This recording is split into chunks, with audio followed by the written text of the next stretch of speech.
Est-ce que c'est bon pour vous? Oh, oui. Avec vous, Agnès Hadi, je suis finissante en maîtrise concentration gestion de l'innovation à l'ETS, ça a toute son importance. Philippe Mathieu, donc je suis au bac en génie mécanique. On a une invitée de marque avec nous aujourd'hui, Madame Cathy Beck, qui est directrice générale et chef de la direction de l'ETS. Et vous êtes la première femme à occuper ce poste depuis la création de l'ETS en 1974. C'est quand même quelque chose. Vous avez un parcours des plus intéressants, des plus inspirants. À l'époque, c'était Stéphanie Vallée. Puis c'était un appel, puis elle me dit, Cathy, dans quelques minutes, ça va être dans les médias, on va mettre ton organisation sous tutelle.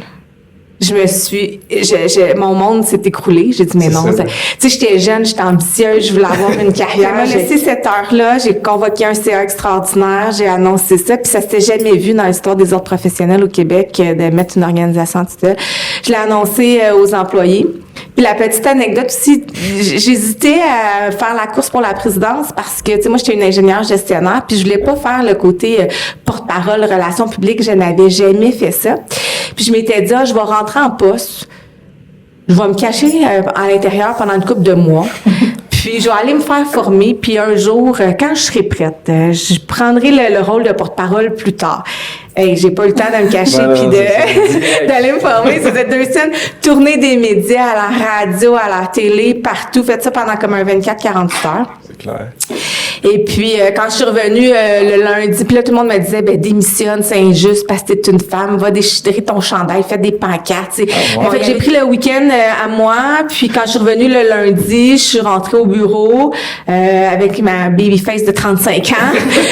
J'ai regardé les gens, puis j'ai dit, écoutez, qu'on soit d'accord ou non avec la tutelle, moi, j'ai fait le choix de rester.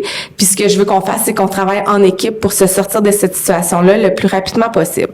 Et c'est avec cet état d'esprit-là que j'ai fait le mandat. C'est pas la première fois, en tout cas dans votre cas, que vous vivez ce genre de situation exceptionnelle. Juste pour la campagne de présidence de OEQ, c'était la toute première fois quand on permettait à 65 000 ingénieurs de voter.